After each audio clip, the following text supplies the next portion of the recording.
இதில் சொல்லப்படும் தகவல்கள் அனைத்தும் ஜோதிட மாமேதைகள் சொல்லிய கருத்துக்களை மட்டுமே இங்கு சொல்லப்படுகிறது. ஜாதகத்தில் சனி பகவானின் ஸ்தானம் வலுப்பெறும்போது பலவிதமான பிரச்சனைகளிலிருந்து விடுதலை பெற முடியும். அதே சமயம் சுபபார்வை இல்லாவிட்டால் வாழ்க்கையில் பல பிரச்சனைகள் ஏற்படும். இது போன்ற விஷயங்களை ஆராய்ந்தாலே ஒருவருக்கு சனிதேவன் எப்படி வாழ்க்கையை பாதிக்கிறார் என்பதை தெரிந்து கொள்ள முடியும். ஜாதகத்தில் சனியின் நிலை வலுவாக இருந்தால் வாழ்க்கையில் எந்த ஒரு பிரச்சனையும் இருக்காது. அந்த நபரின் தொழில், வியாபாரம், வேலை சார்ந்த விஷயங்களில் முன்னேற்றம் இருக்கும். அவர் கடினமாக உழைக்கக்கூடியவராக இருப்பார். அதே சமயம் சனி பகவான் ஒரு நபருக்கு சாதகமற்ற நிலையில் இருந்தால் அவர் எல்லாவிதமான இன்னல்களையும் துன்பங்களையும் சந்திக்க நேரிடும். அனைத்து கிரகங்களை விட சனிதேவன் மெதுவாக நகரும் கிரகம் என்று ஜோதிடத்தில் கூறப்பட்டுள்ளது. எனவே சனிதேவன் வாழ்க்கையில் அதிகபட்ச சுப அசுப விளைவுகளை ஏற்படுத்துகிறார். சனி பகவான் உங்கள் ராசிக்கு முந்தைய ராசிக்கு வரும்போது 7.5 சனி தொடங்கி உங்கள் ராசிக்கு பின் உள்ள ராசியை கடக்கும் வரை 7.5 சனி இருக்கும். ஜாதகத்தில் சனியின் நிலை சரியாக இருக்கும்போது ஏற்படும் சுப பலன்கள் என்ன என்பதையும், ஜாதகத்தில் சரியான நிலையில் இல்லாத போது என்னென்ன பிரச்சனைகளை சந்திக்க நேரிடும் என்பதையும் பலரும் அறிந்திருப்பர். ஜாதகத்தில் சனி பகவானின் நிலை சரியாக இருக்கும்போது ஒரு நபர் பலவிதமான பிரச்சனைகளிலிருந்து விடுபடுவார். எந்த பிரச்சனைகள் வந்தாலும் சனி பகவானின் அருளால் அதிலிருந்து மீள ஒரு வழி கிடைக்கும்.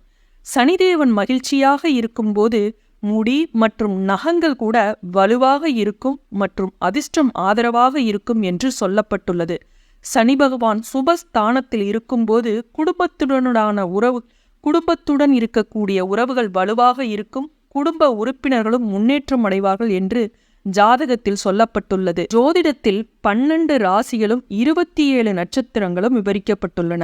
இந்த ராசிகள் ஏதோ ஒரு கிரகத்தால் ஆளப்படுகின்றன. இதன் காரணமாக இந்த ராசியோடு தொடர்புடைய நபர்களின் இயல்பு மற்றும் ஆளுமை ஒருவருக்கொருவர் வேறுபடும். இவர்களின் பொருளாதார நிலையும் வித்தியாசமானதாக மாறும். இப்படி நம் வாழ்க்கையில் பொருளாதார முன்னேற்றத்திற்கு மிகவும் உதவக்கூடிய இந்த சனி பகவான் எந்த ராசிகளுக்கு 30 ஆண்டுகளுக்கு பிறகு அதிர்ஷ்டத்தை தருவார் என்பதை பார்க்கலாம்.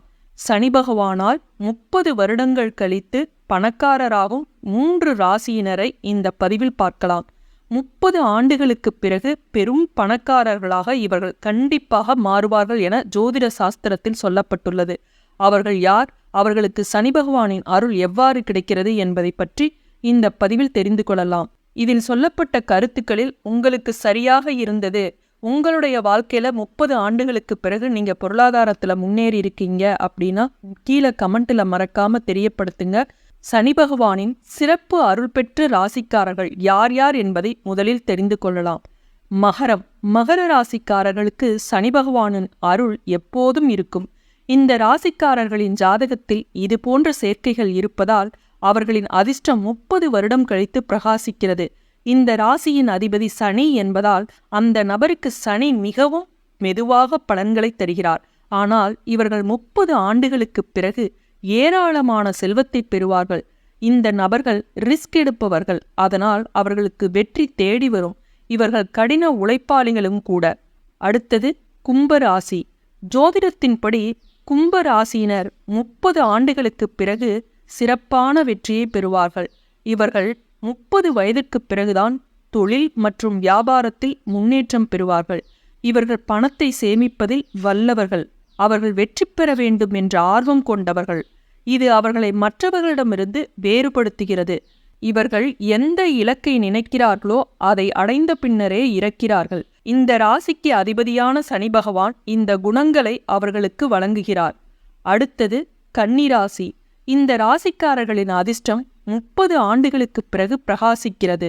இந்த ராசிக்காரர்கள் தங்கள் தொழிலில் மிகவும் கடின உழைப்பாளிகள் மற்றும் நேர்மையானவர்கள்.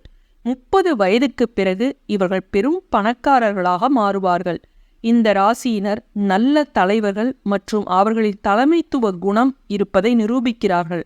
இவர்கள் அறிவார்ந்த மற்றும் தொலைநோக்கு பார்வை கொண்டவர்கள். இந்த ராசிக்காரர்களுக்கு 30 ஆண்டுகளுக்கு பிறகு மூதாதையர் சொத்துக்களால் பலன்கள் கிடைக்கும் வாய்ப்புகள் வலுவாக இருக்கும். இவர்களுக்கு சனி பகவான் மற்றும் புத பகவானின் அருள் ஆசிகள் கிடைக்கும். மீண்டும் அடுத்த காணொளியில் சந்திக்கும் வரை நன்றி, வணக்கம்.